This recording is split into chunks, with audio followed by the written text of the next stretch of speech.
Saludos para Susana Mangana, buen día. Hola, buenos días. Miguel Fernández Galeano, que vuelve como invitado, ¿qué tal? Buen día, un gusto estar aquí. Francisco Fay, buen día. Y Leonardo Costa, otro invitado. Buen día, ¿qué tal? ¿Todos bien? Todo bien. La madre del adolescente acusado de haber matado el sábado a un repartidor de Supergas en la zona de Cerro Norte entregó ayer a su hijo a la policía para que enfrente a la justicia. Este joven, que tiene 15 años, permanecía prófugo desde el momento mismo del homicidio.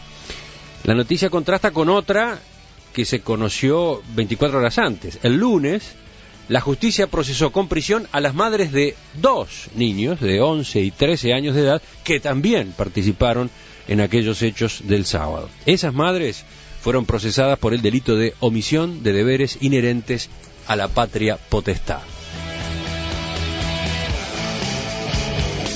Estamos todos muy conmovidos por hechos policiales, por hechos delictivos, este del sábado y el del lunes, en especial este otro que ocurrió en Pocitos, en el local del Correo. Pero me pareció que valía la pena en todo caso entrarle a esa temática por este lado, el de las madres. ¿Cómo observan estas dos situaciones que se dieron con madres de jóvenes, todos ellos muy chicos, ¿no? Todos los cuales intervinieron en la rapiña que terminó con la muerte de un repartidor de Supergas? ¿Quién empieza?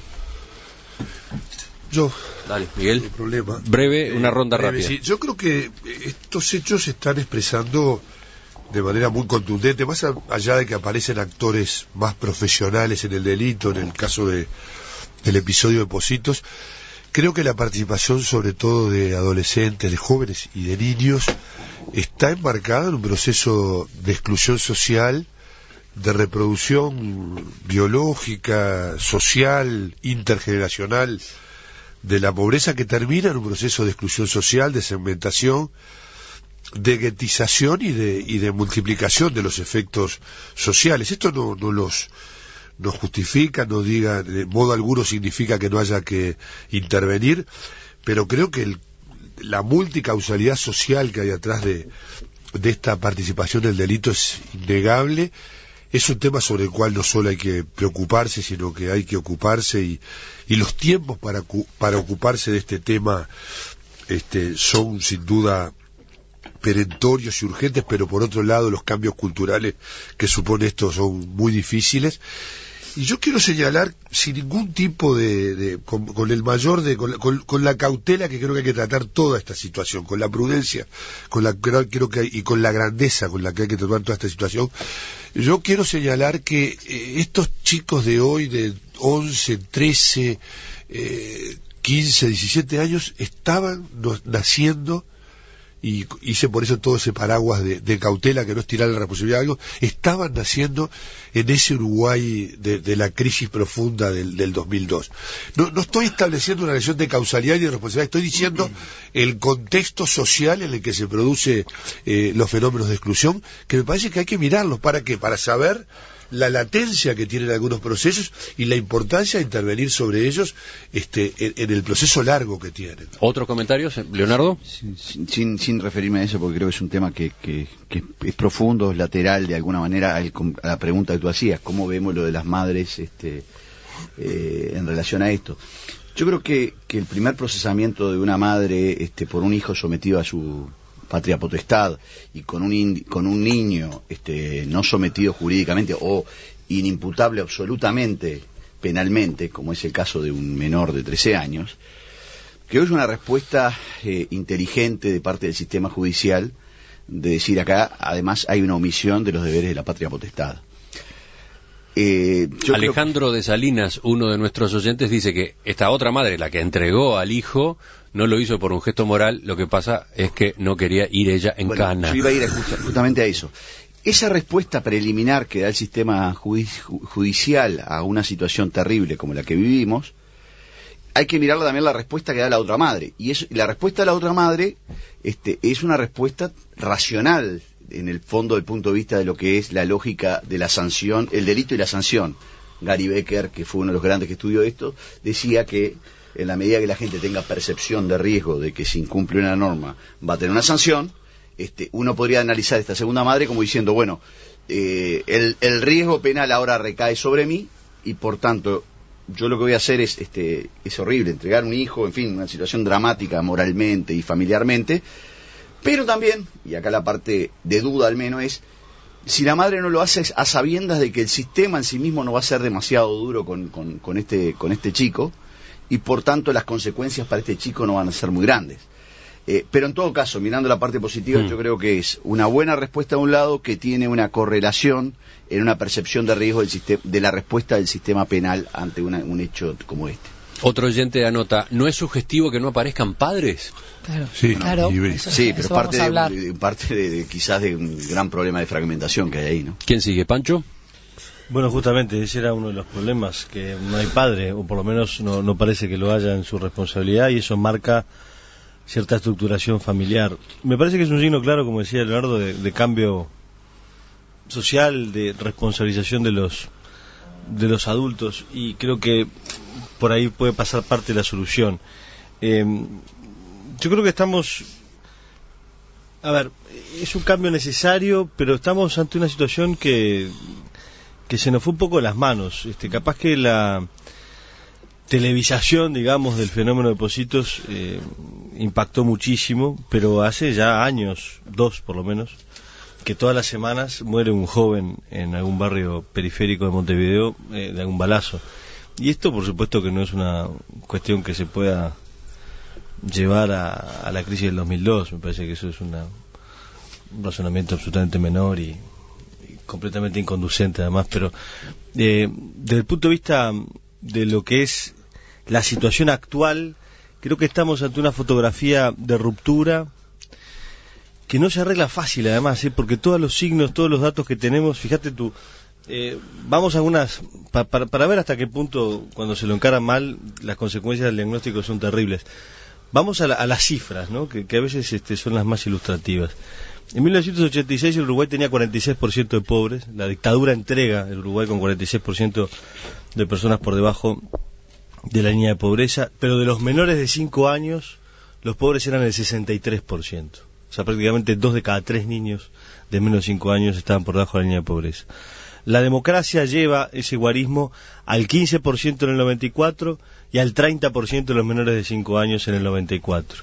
La crisis del 2002 lleva ese porcentaje en lo general al 35% y en los menores de 5 años al 53-54%. Aumenta ese asunto. El Frente Amplio llega al poder con menores de 5 años, 55% pobres, y hoy en día, en el 2011, cuando el guarismo general es del 13,7% de pobreza, en los niños menores de 5 años es de 26% de pobres. Y el otro dato que salió y lo tratamos aquí es que en el 96, 46% de los menores de 5 años tenían al menos una carencia crítica, y en el 2011, en pleno gobierno de izquierda, pero además con una gran tarea, una gran preocupación social por un lado, pero también bonanza económica, el 43% tiene una carencia crítica. Esos son datos de largo plazo, no es un tema de 2002 o no 2002.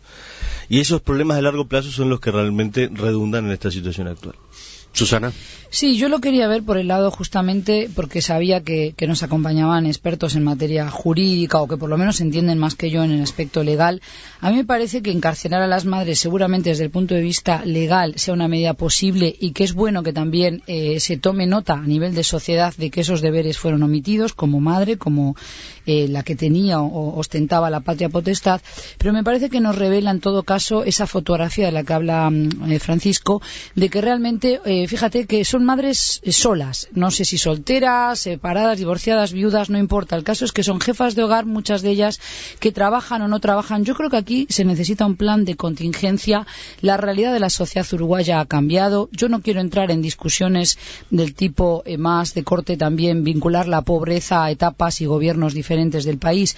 Lo que a mí me parece que ese plan de contingencia, y lo que voy a apuntar son algunas medidas que me anoté, no son novedosas, existen, pero quizás no están agrupadas. No veo un plan de contingencia que realmente ponga un comité, a gente a trabajar en ello, fuera de lo que es ideología político-partidaria. Por ejemplo, habría que hacer una evaluación de cuántas mujeres viven en un contexto crítico, porque evidentemente madres como las que ahora han ido presas o esta que entregó al hijo, hay muchas más en estos barrios periféricos, donde los hijos se crían como pueden, donde no viven con una familia estructurada, los padres están ausentes. Hay un problema en Uruguay también, y eso lo digo sí, porque Enrique de Nueva Helvecia lo resume con algunos trazos gruesos. Dice, el papá está preso, claro, o no se sabe quién es, o fue muerto en alguna rapiña. No, está preso no, también se desaparecen. Los hombres, cuando se separan de la mujer en general, pero yo lo que veo que eso ocurre mucho en Uruguay, se divorcian de la mujer, por así decirlo, más allá de si hay papeles o no, pero se divorcian de los hijos también. Y muchas veces la justicia no persigue eso, es decir, o no tienen los medios o lo jurídico no permite esa persecución, y lo digo con todas las letras, persecución, para que también atienda sus obligaciones como padre que ha sido. Pero amén de ahora del factor hombres, que ya vemos que no están, creo que es injusto que toda la culpa recaiga sobre esas mujeres. Creo que habría que contratar muchos más asistentes sociales.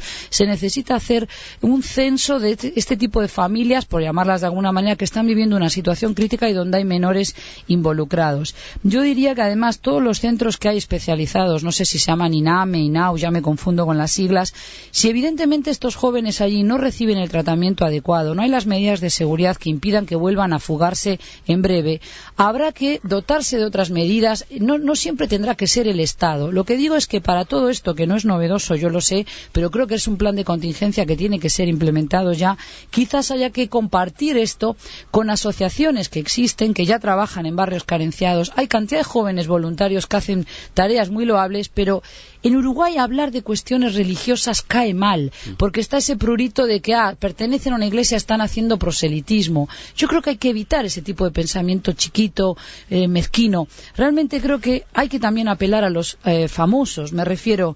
Hay muchas imágenes, pósters, candidatos como Forlán, Natalia Oreiro, que hacen campañas, pero hay que involucrarlos mucho más. Si se dice que es un problema de toda la sociedad, pongamos a esa gente a liderar campañas, incluso que destinen fondos para ello. Son gente que también recibe el cariño de esta sociedad, y que es bueno que lo devuelvan con charlas en contra del abuso del alcohol, el uso de drogas. Ya existen campañas, pero se tienen que articular mucho mejor. Leonardo. Yo creo que parte del problema que hay en Uruguay es que existen dos Uruguay totalmente diferentes, y todo lo que dice Susana yo creo es muy aplicable para una parte del Uruguay, pero para estas culturas absolutamente marginadas y automarginadas, y con culturas o para culturas totalmente diferentes a lo que uno cree que son o lo que eran los valores tradicionales de una sociedad, yo creo que es muy difícil. Y creo que el sistema político, uno de los problemas que tiene es no sabe dar respuesta a eso porque no lo entiende. O no lo entendemos los ciudadanos que estamos, digamos, en otro sector cultural. Es muy difícil manejar, por ejemplo, percepciones de riesgo. Es muy difícil manejar, digamos, el delito hoy se ha convertido en una forma de trabajar, es un trabajo. Entonces, muchas veces no se percibe de que... ¿Pero quién lo estipula eso? ¿Por qué no se puede combatir? Sí, la cultura, pero hay que atacar esa cultura. Sin duda, pero no es tan fácil. Creo que el problema es que no es tan fácil entender el fenómeno. Creo que las respuestas se han dado, naturalmente no están siendo las correctas. Ahora, es muy difícil generar políticas desde un escritorio y no saber realmente qué es lo que está pensando ese joven, esa madre. ¿Cuánto tiempo ir preso le cambia la vida? El motín de hoy de mañana, y con esto termino, Emiliano, que me muestra ya el reloj como para tirármelo sobre la cabeza. El motín de hoy de mañana es una respuesta también a los depósitos, ¿o no lo es? Hay muchos que dicen que sí. Es decir, hay un manejo del delito desde la cárcel y una pérdida de control de parte del Estado de las cárceles absoluta, y eso también es parte del fenómeno. Miguel. Yo creo que la primera parte de la solución es la de colocarse frente al tema sin quitarle, sin banalizarlo, sin minimizarlo, pero colocarse con una lógica de Estado. La peor de las soluciones es el razonamiento carroñero, el que atrás de la muerte, atrás del dolor de la muerte de un policía, aparece la búsqueda del rédito político. Esa es la primera mala solución. La del manejo que, en lugar de decir, bueno, estamos frente a un problema, como creo que el gobierno claramente lo reconoce, y seguramente los anteriores, estar tratando de sacar partido corto, la jugada chiquita del tema. Esa es la primera cosa que digo muy contundentemente. La segunda, y me parece que es fundamental, es entender el fenómeno estructural de la exclusión social. Cuando yo hice la referencia al 2002, fue simplemente para hacer una comparación de edades. Pero por cierto que tengo muy claro, ya Juan Pablo Terra en los años 80 planteó esto que yo dije hoy como una frase ya hecha, de que hay una reproducción biológica, social e intergeneracional de la pobreza que estructurada y cronificada trae exclusión. Y cuando trae exclusión trae un campo cultural diferente sobre el cual no se puede trabajar con los mismos códigos que se trabaja sobre el conjunto de la sociedad. Y por lo tanto hay que tener una política de acercamiento y de proximidad que hay que construir la comunidad. Asistentes sociales primero que nada. Sí, evidentemente, entonces estamos de acuerdo que es un problema más de largo plazo. Yo no creo que... Solo tú puedes haber entendido que yo hacía esa referencia al 2002 como que la pobreza había empezado ahí. Pero bueno, cada uno razona como quiere. Yo no minimizo lo que dicen otros. Lo que tú no puedes seguir diciendo es que yo pienso que la pobreza empezó en el 2002, porque desmentiría toda la formación en políticas públicas que tengo. Seguimos. Leonardo. Me pensé que seguía Pancho y quedé colgado. No, yo creo que parte del problema es ese. Y me parece que no hay realmente de parte de todo el sistema político un entendimiento del problema. No se sabe solucionar. Yo no sé cuál es la solución. Ahora hay una realidad. La percepción de riesgo funciona en todos los sectores. En la medida en que el Estado va perdiendo lugar y va perdiendo territorio para los grupos delictivos, esos grupos delictivos toman territorio y toman los territorios también abandonados. Y parte del problema, a mi juicio, es que la policía tiene un problema de presencia muy fuerte en la calle. Yo no sé si es porque no hay gente, porque no sé cuál es el problema. Y no es mi expertise. Lo que sí digo es, en la medida en que el gobierno, cualquiera sea o el que venga, no analiza esto sin ningún complejo de represión, porque no hay que tenerlos, no vamos a estar mejor. Pero Leonardo, una cosa muy clara, dejaron de haber, o se redujeron a la mínima expresión, las fugas de menores, que constituía un problema, sin duda, un problema difícil de explicar y que pasó en el gobierno anterior, o sea, no estoy hablando de otro gobierno. Se detiene ese problema y la fábrica, la reproducción del delito sigue andando. Esto pasa como en los barcos, vos detenés el motor y el impacto expansivo de venir andando continúa. Entonces estamos en un ciclo en el cual todavía los impactos de esa acumulación que tuvo la exclusión social sigue impactando. Y ni la represión del delito, ni la prevención del delito, ni la reducción del daño del delito, ni todo lo que se pueda tomar puede con la energía que tiene un proceso estructural sobre el cual hay que intervenir y que sin duda hay que trabajar socialmente. Ahora empezamos hablando de los procesamientos de 2 madres por omisión de los deberes inherentes a la patria potestad y de la tercera madre que fue protagonista en estos días porque ayer decidió entregar al hijo que estaba siendo buscado también por el mismo hecho de la muerte del repartidor. Y bueno, y ustedes señalaban que es positivo que desde la justicia se emitan mensajes como el que implica procesar a 2 madres por omisión de los deberes inherentes a la patria potestad. Quizás a partir de esa resolución fue que la otra madre tomó la decisión que tomó, pero fíjense las observaciones que hacen los oyentes. Me parece bien que se castigue a las madres omisas, pero pensemos que dejamos a media docena de hijos más abandonados. ¿Y dónde? Porque estos pequeños delincuentes no son hijos únicos, dice Vero desde la Guada. Otra dice, capaz que las madres que fueron presas en la cárcel terminan encontrando paz. No serían las primeras. Sí, hay que ubicarse, ¿no? Eso. Hay que tratar de ubicarse en lo que implica la vida cotidiana en un hogar con esas características. Hacer un censo de las madres y las familias, o sea, esas madres solas con niños a su cargo, que muchas veces son 6, 7, 4, pero muy chiquitos, cómo viven, si trabajan, si tienen ingresos, porque el MIDES, todas estas ayudas que se han implementado cubren una canasta básica de alimentos, pero no educan en valores, no están para esa función. Entonces, habrá que ver si a esos niños hay que realojarlos, aunque sea transitoriamente, con familias. En el Uruguay sí hay personas que entienden de este fenómeno, sociólogos, antropólogos, asistentes sociales, gente de iglesias de distintas comunidades que se acerca a estos barrios periféricos. Sí que creo que hay un conocimiento de esa esa lógica cultural que es diferente a la que maneja la sociedad, sea la uruguaya, cualquiera, porque es un fenómeno que se reproduce en muchos otros países. Pero creo que hay que crear nuevos centros de acogida para esos niños. Quizás muchos de ellos no están ni escolarizados. Habrá que ver si los escolarizamos con el resto de la población o si les damos, es un plan de contingencia para asistir a esas madres, y es preferible que se les retire a los niños durante un tiempo o que durante la semana convivan con cuidadores para esa tarea y puedan vivir con ellas el fin de semana, y ella se le apoye para encontrar un trabajo pago, un trabajo que le permita dignificarse a sí misma y después tratar de criar a sus hijos. A mí me parece que realmente hay que, porque si no atacamos ese foco infeccioso, por decirlo en clave sanitaria, claro que vamos a tener niños que crecen ya con un afán de salir a la calle y están expuestos a cualquier mafia, pero también a delinquir, ¿no? Es una de las maneras de atacar no digo que sea la única, es más complejo que todo eso. Pero lamentablemente América Latina ha mostrado que estos procesos se han agudizado en prácticamente todos los países, salvo aquellos que de pronto tienen alguna conformación social o religiosa o alguna otra cuestión, pero en general estos procesos son de ciudades, de grandes urbes, de ciudades, y con un gran impacto del manejo desde la cárcel.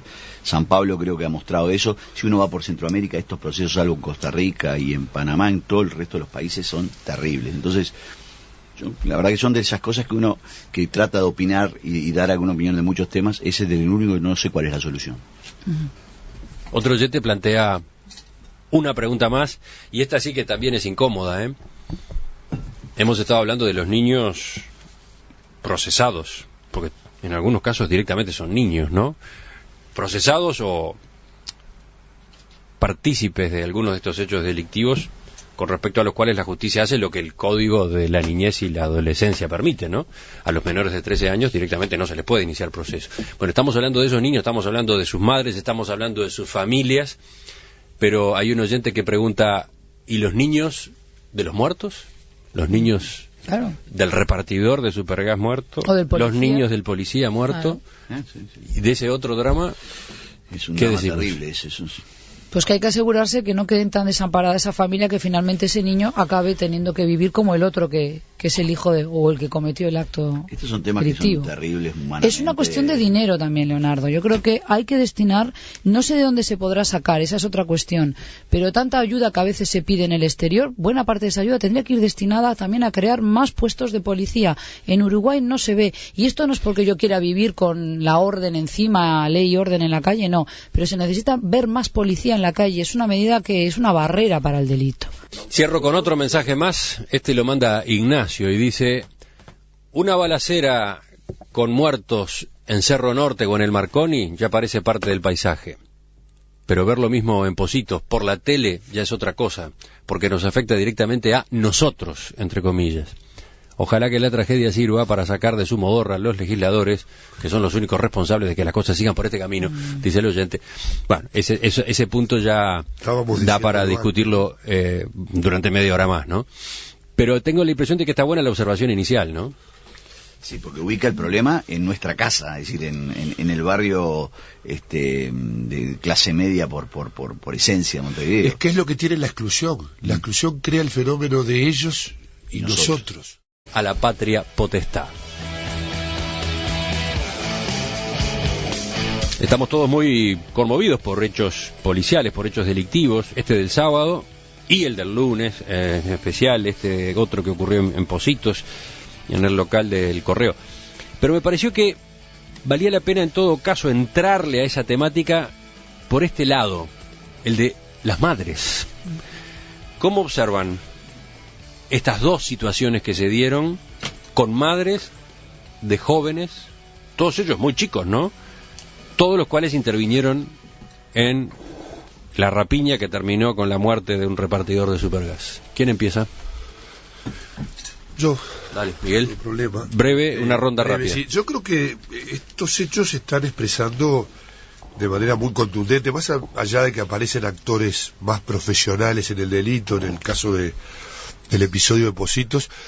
Creo que la participación sobre todo de adolescentes, de jóvenes y de niños está enmarcada en un proceso de exclusión social de reproducción biológica, social, intergeneracional de la pobreza, que termina en un proceso de exclusión social, de segmentación, de guetización y de multiplicación de los efectos sociales. Esto no... Para que enfrente a la justicia. Este joven, que tiene 15 años, permanecía prófugo desde el momento mismo del homicidio. La noticia contrasta con otra que se conoció 24 horas antes. El lunes, la justicia procesó con prisión a las madres de 2 niños de 11 y 13 años de edad que también participaron en aquellos hechos del sábado. Esas madres fueron procesadas por el delito de omisión de deberes inherentes. Saludos para Susana Mangana, buen día. Hola, buenos días. Miguel Fernández Galeano, que vuelve como invitado, ¿qué tal? Buen día, un gusto estar aquí. Francisco Fay, buen día. Y Leonardo Costa, otro invitado. Buen día, ¿qué tal? ¿Todos bien? Todo bien. La madre del adolescente acusado de haber matado el sábado a un repartidor de Supergas en la zona de Cerro Norte entregó ayer a su hijo a la policía